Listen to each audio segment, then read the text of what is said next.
Hyderabad KBR park వద్ద ఏర్పాటు చేసిన multi level car parking trial run ను వాహనదారులు ఉపయోగిస్తున్నారు. కొరియన్ టెక్నాలజీతో నిర్మించారు అధికారులు. దీనిలో 72 కార్లను పార్కింగ్ చేయవచ్చు. దీంతో కేబీఆర్ పార్క్ వద్ద పార్కింగ్ సమస్యను తగ్గిందంటున్నారు. ఫ్రీగానే కార్లను పార్కింగ్ చేయవచ్చని తెలిపారు అధికారులు. ఇది అంశానికి సంబంధించిన మరిన్ని డీటెయిల్స్ మౌనిక అందిస్తారు. హైదరాబాద్ రోడ్లపై వాహనదారులు అనేక సమస్యలతో ఇబ్బంది పడుతూ ఉంటారు. అందులో ప్రధానంగా ట్రాఫిక్ ఇష్యూ ఒకటైతే పార్కింగ్ సమస్య మరొకటి. ఈ పార్కింగ్ సమస్యకు చెక్ చేసేందుకైతే జిహెచ్ఎంసీ అధికారులు 2017 నుంచి కూడా ఇటు మల్టీ లెవెల్ కార్ పార్కింగ్ని తీసుకురావాలని కూడా ఆలోచనలో ఉన్నట్టు తెలుస్తుంది. అప్పుడే ఇటు నాంపల్లిలో ఒక మల్టీ లెవెల్ కార్ పార్కింగ్ని కూడా నిర్మించారు. అది కాస్త స్లో డౌన్ అయినప్పటికీ కూడా ఇటు మరో 30 ప్లేసెస్ని కూడా ఎంచుకోవడం జరిగింది. అందులో ఒక place KBR park main gate వద్ద ఉన్న స్థలంలో దాదాపు 72 కార్లు పట్టేలా కూడా ఒక మల్టీ లెవెల్ కార్ పార్కింగ్ని కూడా నిర్వహించారు. ఇది మొత్తం కంప్లీట్ కొరియన్ టెక్నాలజీ సెన్సార్ బేస్గా నడుస్తూ ఉంటుంది.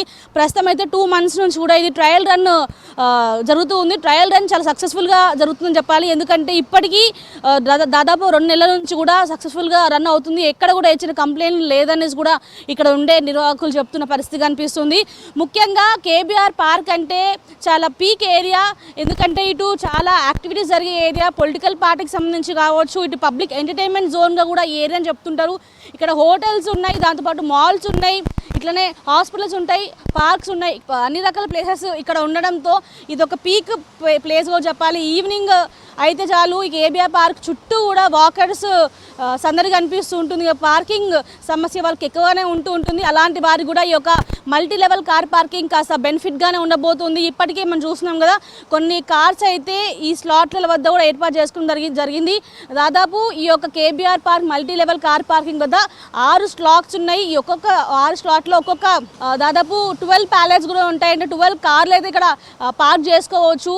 ఈజీగా కూడా ఉంది. ప్రస్తుతానికి అయితే ట్రయల్ రన్లో భాగమైనప్పటికీ కూడా కార్ ఓన్లీ ఇక్కడ పార్క్ చేయడం మాత్రము వాళ్ళ రెస్పాన్సిబిలిటీ. ఆ కార్ని పైకి తీసుకెళ్ళడం మాత్రం ఇక్కడ కొంతమంది డ్రైవర్స్ ఉన్నారు, దాంతోపాటు అసిస్టెంట్స్ కూడా ఉన్నారు. వాళ్ళు మాత్రమే కార్ పార్కింగ్ని పైకి తీసుకెళ్తూ ఉంటారు. పార్కింగ్ స్లాట్ నుంచి కూడా చాలా ఈజీ మాన్యువల్గానే ఉన్నట్టు కూడా తెలుస్తుంది. ఎందుకంటే ప్రతి స్టాక్ దగ్గర కూడా ఒక బోర్డు లాంటిది మనకు కనిపిస్తుంది, పార్క్ లేయర్ బోర్డ్ అనేసి.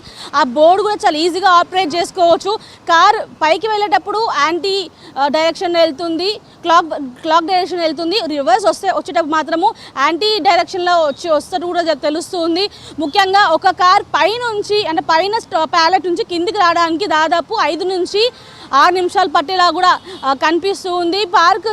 పార్కింగ్ చాలా సేఫ్గా ఉంటుంది, కార్ చాలా సేఫ్గా ఉంటుందని కూడా ఇప్పటికే మార్నింగ్ ఈవినింగ్ వాకర్స్ కూడా పార్క్ చేసుకుంటున్నట్టు కూడా తెలుస్తూ ఉంది. ఒక్కొక్క ప్యాలెట్ దాదాపు 3 టన్నుల వెయిట్ని కూడా ఆపుతుంటే లాస్ట్ ప్యాలెట్ మొత్తం చివరి ప్యాలెట్ మాత్రం చాలా యూనిక్గా డిజైన్ చేస్తారు. ఎందుకంటే చాలా పెద్ద కార్లు, ఇటు స్పోర్ట్స్ సంబంధించిన కార్స్ కావచ్చు, అవన్నీ పట్టేలా కూడా చాలా బిగ్ సైజ్ ప్యాలెట్స్ కూడా నిర్మించడం జరిగింది. దాంతోపాటు ఇక్కడ పార్కింగ్ చేసి కాసేపు రిలాక్స్ అవ్వడానికి కూడా ఒక ఐస్ క్రీమ్ పార్లర్, దాంతోపాటు రెస్టారెంట్, దీనికి సంబంధించిన ఒక ఆఫీస్ కూడా ఏర్పాటు చేయబోతున్నారు. సో మొత్తానికి అయితే ప్రస్తుతం ట్రయల్ రన్స్ రన్ అవుతున్నప్పటికీ కూడా మంచి స్పందన అయితే కనిపిస్తున్నట్టు తెలుస్తుంది. ఇక్కడ సెక్యూరిటీ వైజ్ కావచ్చు, మెయింటెనెన్స్ వైజ్ కావచ్చు, ప్రస్తుతానికి అయితే మంచి గుర్తింపు దీనికి దక్కుతూ ఉంది. చాలామంది ఆసక్తిగా కూడా చూసి పార్కింగ్ చేసుకుంటున్నారు. ప్రస్తుతానికి అయితే ట్రయల్ రన్ ఫ్రీగానే నడుస్తుంది. దాని తర్వాత రేట్లు కావచ్చు, ఇనాగ్రేషన్ డేట్ కావచ్చు, అవన్నీ ఇంకా ఇప్పుడు ఫిక్స్ అవ్వలేదని కూడా ఇక్కడ ఉండే వాళ్ళు చెప్తున్న పరిస్థితి కనిపిస్తుంది. కెమెరా పర్సన్ మహేష్తో మోనిక, 6 న్యూస్, హైదరాబాద్.